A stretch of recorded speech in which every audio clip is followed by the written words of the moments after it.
안녕하십니까. 전성철입니다. 여러분, 오늘은 홍콩 이야기 좀 할까요? 그 사태가 우리나라에까지 이렇게 번져가지고 중국 유학생들하고 한국 학생들 간에도 티격태격하는 지금 상황이 됐는데요. 이거 사실 홍콩 사태는 우리가 좀 이번은 조금 주의 깊게 보면서 미리 좀 대비를 해야 되지 않을까 이런 생각을 합니다. 여러분, 우선 이 홍콩 사태를 알려면 이 전체적인 홍콩의 상황을 조금 알아야 될 것 같아요. 네. 우선 홍콩은 어떤 곳입니까? 나라라고 하기는 사실은 어폐가 있죠. 그죠? 왜냐하면 한 나라의 한 부분이죠. 우리나라로 치면은 뭐 제주도 같은 데죠. 예. 그런데 홍콩에서는 이걸 갖다가 특별 행정구역이라고 부릅니다. 근데 홍콩 인구는 한 700만 정도 됩니다. 우리나라로 치면은 경상남도하고 부산 정도 가 합친 인구가 한 700만 되니까요. 뭐 그 정도의 사이즈고 잘 사는 나라죠. GDP가 한 4만 불 되니까요. 우리나라보다 뭐 한 3분의 1 더 잘 사는 거고. 이제 홍콩이라는 곳이 왜 생겼는가? 네. 그거는 이제 홍콩이 저기 잘 아시는 대로 영국의 말하자면 중국이 뺏긴 거죠, 그죠? 아편 전쟁에서 지는 바람에 참 아편 전쟁이라는 것도 중국으로서는 참 뼈아픈 경험이잖아요.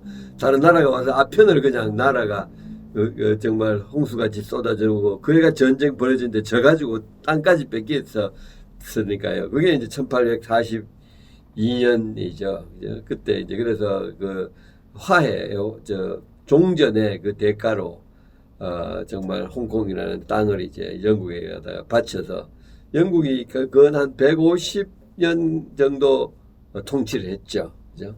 그러니까 사실은, 뭐, 완전히 영국은 그 당시에 세계 최고의 선진국이랬으니까, 그 선진국의 여러 가지 장점들을 다 가지고 있는 곳이 바로 홍콩이라는 나라죠. 아시아에서 가장 선진된 곳이다 이렇게 볼 수가 있을 것 같습니다.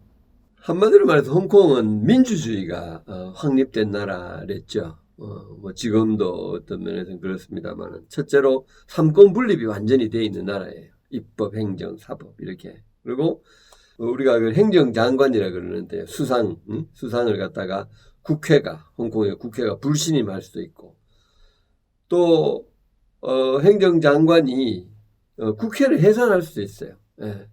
서로 견제와 균형이 있고 아주 견실한 소위 영국식 그 사법 체계가 갖춰져 있는 곳이죠. 동양에서는 가장 선진된 이 땅을 1997년에 이제 중국에게 이양을 하면서 50년간은 이 체제를 그냥 유지하겠다. 이 민주주의 체계를 그냥 유지한다는 조건으로 이양을 했죠.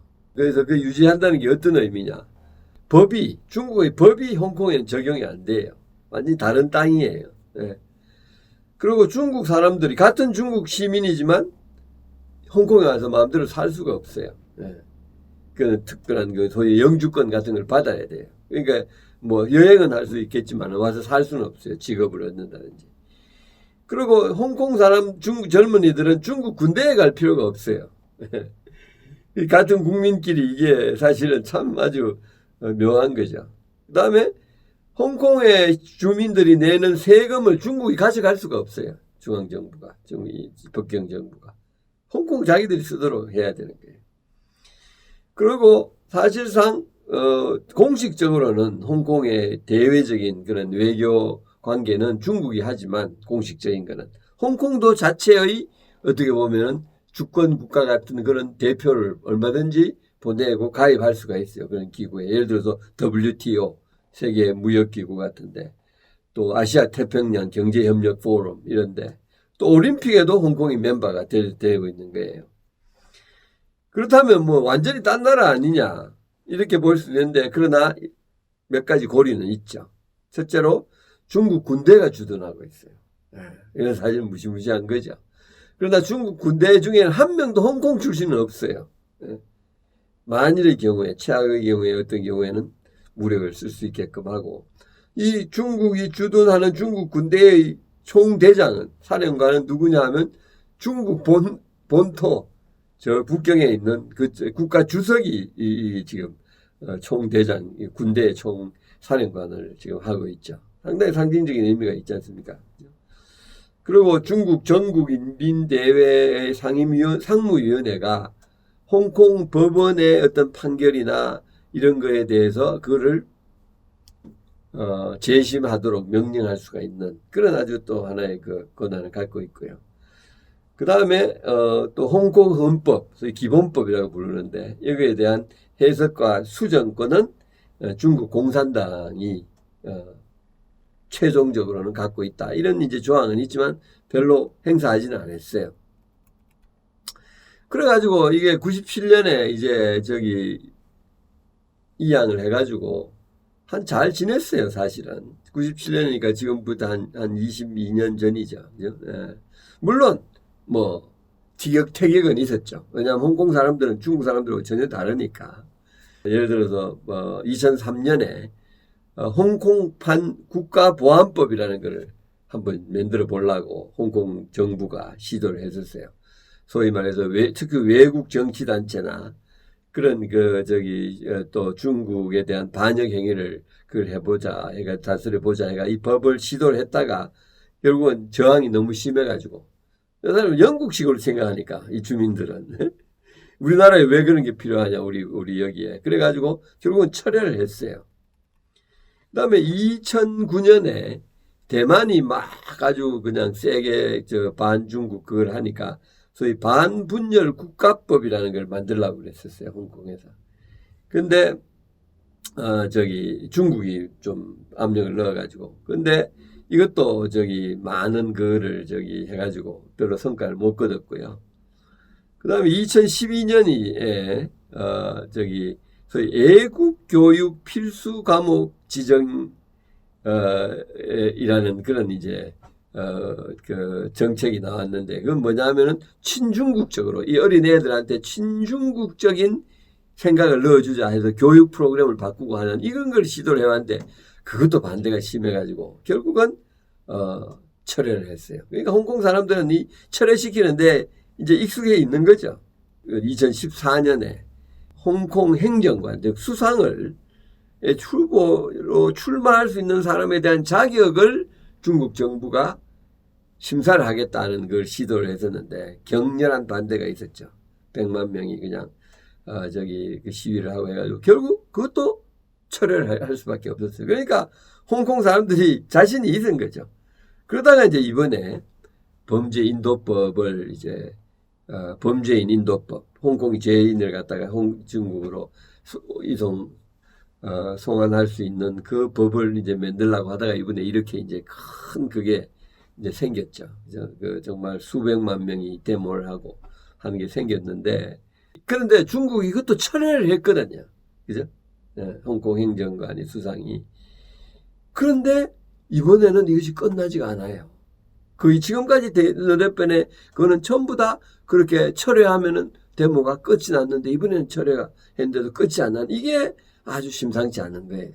제일 큰 차이가 뭐냐면은 이번에는 경찰들이 무자비하게 대했는데 바로 우리 TV 뉴스에도 봤지 않습니까? 그냥 막 그 총을 그냥 한 3m 앞에서 그냥 쏘가지고 쓰러뜨리는 이런 거를 했는데도 한 명도 견책이나 징계를 안 받았어요. 2014년에는 그냥 폭력을 썼는데 시위대한테 경찰들이 그랬다고 5명이 감옥에 갔었는데 이번에는 완전히 태도가 달라진 거예요. 지금 여러 가지 중국에 여러 가지 그 독재의 징후들이 정말 증거들이 이제 여실하게 시간이 갈수록 나타나고 있어요. 여러분 아시는 대로 작년 3월에 시진핑이 영구 집권하는 소위 말해서 독재자가 되지 않습니까? 그전에는 임기가 10년이랬거든요. 왕이 나타난 거예요. 소위 황제가. 네. 그러면서 사실은 지금 한 1년 반쯤 됐는데 여러 가지 참 심상치 않은 징후들이 나타나고 있어요. 첫째로 중국에서 사람들이 사라지기 시작했다는 거예요. 네. 1, 2년이 돼도 나타나지 않는 이런 일들이 자꾸 발생하는 것을 사람들이 소문이 이제 자꾸 나기 시작하고 그 다음에 공산당 간부들이 자살을 하기 시작한다는 거예요. 멀쩡하게 있던 사람들이. 그 이유는 밝혀지지 않아요. 그리고 최근에 이제 중국이 저기 소위 인권 운동가들을 갖다가 체포했죠. 그죠? 조슈아 왕이라는 친구하고 에드워드 롱이라는 친구들이 이제 구속이 됐어. 인권 운동가 이렇게 하고. 그다음에 이 노조 운동이 또 본격적으로 탄압을 받기 시작한 모양입니다. 사실 공산주의 국가에서 노조 운동가를 탄압한다는 게 참 무서운 일이지 않습니까? 그러나 바로 지난 여름에도 벌써 그 소위 공장에 위장 취업해가지고 이 노조 그걸 챙기는 대학생들을 수십 명 갖다가 구속시켰죠. 그래가지고 지금 그러고 또 홍콩에서 소위 시진핑에 대해서 비판적인 책을 팔거나 또는 그런 책을 저술하는 사람들이 사라지기 시작했어요. 홍콩에서. 그래가지고 6개월, 1년 후에 보면은 중국에 가 있는데 어떤 사람은 감옥에 가 있고 어떤 사람은 어디 촌에 유배돼 있고 이런 일들이 이제 벌어지고 있고. 그래서 이런 일들이 그다음에 여러분 잘 아시는 대로 위구르족이 100만 명이 수용소에 들어가 있지 않습니까? 이 정말 천지대낮에 21세기에 수용소라는 게 있을 수가 없는 거 아닙니까? 100만 명이 들어가 있어요.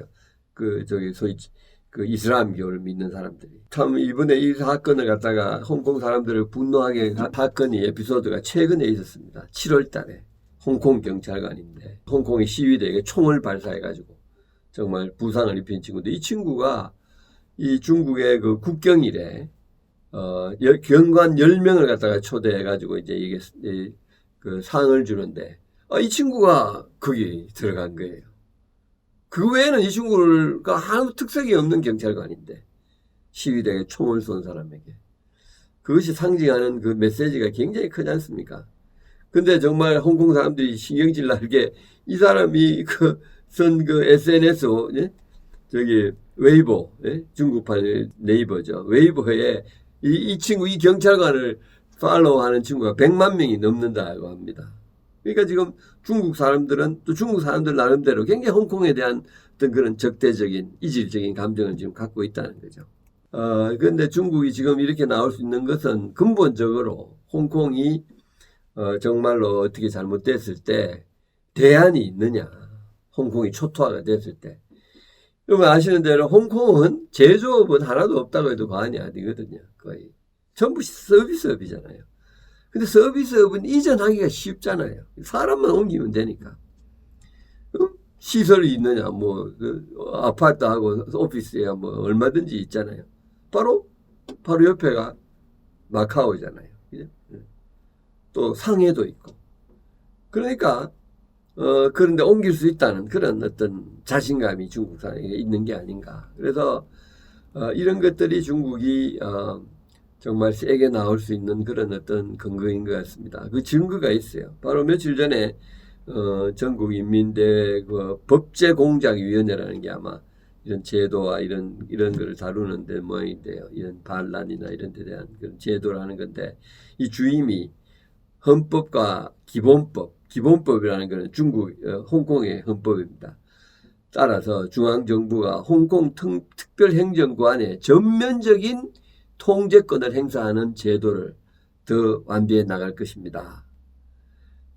홍콩 특구의 행정장관, 즉 수상, 그 어떤 주요 공직에 대한 걸 어떻게 임명하느냐 하는 그 제도도 바꾸겠습니다. 이렇게 발표를 했습니다. 그래서 이것이 상당히 장기적으로 이 홍콩을 갖다가 근본적으로 길을 들이고 중국화 시키겠다는 시진핑에게 그런 원 차이나라는 그런 또 집념이 강합니다. 그래서 반드시 대만과 홍콩을 병합해야겠다는 이런 야심을 갖고 있다고 그래요.